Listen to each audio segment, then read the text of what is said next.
पंचायत चुनाव में हम पहुंच चुके हैं संग्रामपुर प्रखंड के उत्तरी भवानीपुर पंचायत में, और हमारे साथ बात करने के लिए अभी मुखिया प्रत्याशी पति हैं।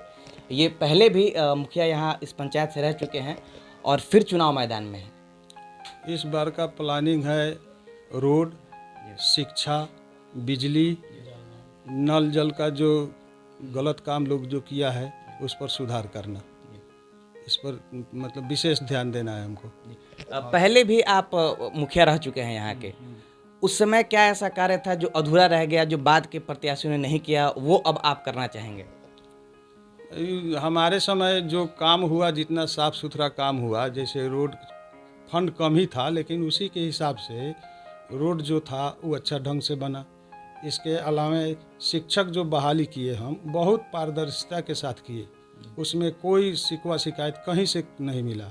बाकी जो पंचायत था कहीं न केस मुकदमा हुआ, गलत ढंग से जो किया, हमारे पंचायत में कुछ नहीं हुआ। जो भी मेरा शिक्षक बहाली हुआ, सरकार दिया था कि मैट्रिक पास जो है उसी का होगा, लेकिन मेरे द्वारा जो भी बहाल हुआ कोई भी बच्चा ग्रेजुएशन से कम नहीं था, सब कोई ग्रेजुएशन किया हुआ था, उन लोगों का बहाली हुआ। बिहार के बाकी जितने भी पंचायत है सब में नल जल में बहुत सारे गड़बड़ियां हैं। आपके पंचायत में नल जल की क्या स्थिति है अभी? मेरे पंचायत में लगभग कोई ऐसा वार्ड नहीं है जहां नल जल का काम सही ढंग से हुआ है। टोटल काम जो है सब कुछ अधूरा है, कुछ हल्का फुल्का जो है कहीं चल रहा है, 2 दिन चल रहा है, 10 दिन बंद हो रहा है। नल जल का यही पोजीशन है। 4 वार्ड अभी भी ऐसा है जैसे 1, 7, 8 और 9, इस 4 वार्ड में नल जल तो अभी शुरू हुआ ही नहीं है। पिछले साल बाढ़ आया था, बाढ़ आने के एक दिन पहले, मतलब 12 घंटा पहले जनता हमको सूचित किया कि बांध पर कुछ रिसाव हो रहा है। इसके चलते जब खबर आया तो हम गए वहाँ पर। जितना जो मटेरियल था, गिट्टी बालू वगैरह से 6 जगह पंक्चर हुआ था, मतलब पानी निकल रहा था, तो 9:30 बजे रात तक हम उस सब का रिपेयरिंग कराए। बांध टूटने के बाद लगभग अपने पास से, क्योंकि आप मुखिया नहीं है, अपने पास से 8 दिन तक खाना बना करके जनता के बीच में जा कर के दिए हम। इसके अलावा एक यहाँ हाई स्कूल है, वहाँ पर बिजली चला गया था तो जनरेटर ले जाकर रखे थे वहाँ पर। इसके अलावा अपने फंड से, अपने सांसद ने जनरेटर रख दिए ताकि बिजली मोबाइल लोग चार्ज वार्ज करे।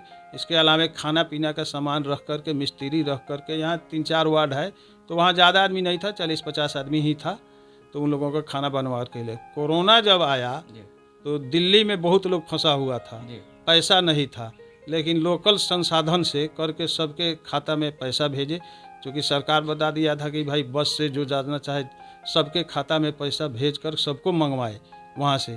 फिर मंगवाने के बाद स्कूल में उन लोगों का व्यवस्था किया गया। 15 दिन 14 दिन सरकार कर रही थी, वो सब 14 दिन रुका, लोग खाना पीना खिलवाए, स्वस्थ हो गया, फिर अपने घर गया। मुखिया का काम आपने किया? हाँ, मुखिया का काम हमने किया। अब मुखिया कहीं भी, मतलब समझ लीजिए पंचायत मुखिया विहीन है, क्योंकि मुखिया तो रहते हैं मोतिहारी, लेडी सीट है। अच्छा, यहाँ के मुखिया मोतिहारी रहते हैं? मोतिहारी रहती हैं, परमानेंट मोतिहारी रहती हैं, यहाँ तो रहती है नहीं, मतलब पति हैं उनके, वो देख रेख अपना करते हैं। आपके यहाँ शौचालय में भी गड़बड़ी की बात है, उस पर क्या कहना है? शौचालय जो है, शौचालय में तो बिचौलिया लोग था, 2000, 2500, 3-3000, कहीं कहीं लोग ईंट गिरवा दिया, और आधा अधूरा सब काम है, मतलब वो भी, उसमें भी बहुत घोटाला हुआ है। शौचालय में भी अगर जांच हो तो सब कोई फंसेगा इसमें। आपकी पत्नी प्रत्याशी हैं इस बार यहाँ से, महिला हैं, महिलाओं के लिए क्या योजना आप लोगों की है? महिलाओं के लिए, बच्चियों के लिए, बच्चियों की शिक्षा के लिए क्या कुछ योजना है आप लोग की? देखिए,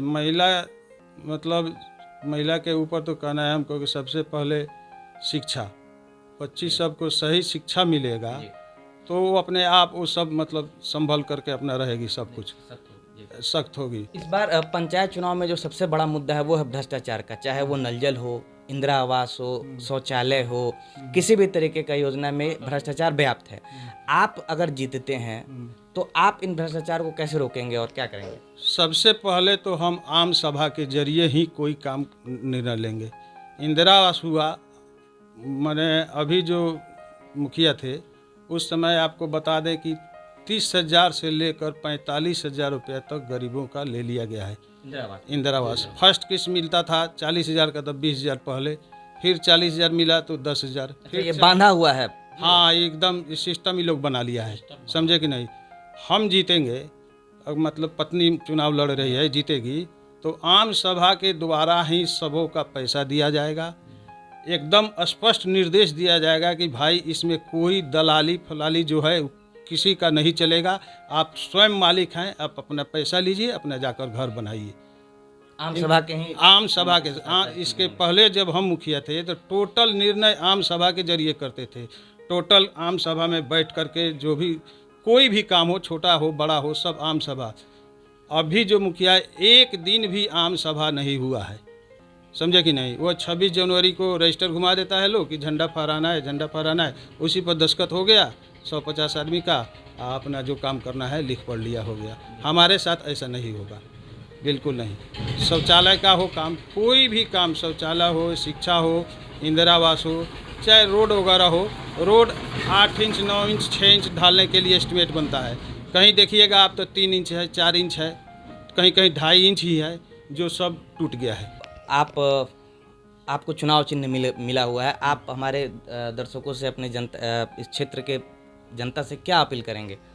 हम जनता से अपील करेंगे यही कि मान लीजिए 2001 में हम चुनाव जीते थे, अगर हमारा काम धंधा सब सही था तो हम आज अपील कर रहे हैं जनता से कि जनता हमको वोट दे, पत्नी को हमारी जो आपने जो काम किया उसकी मजदूरी आप इस बार मांग रहे हैं? हाँ, मतलब अगर अच्छा है तो जनता से अपील है कि हमको वोट दे।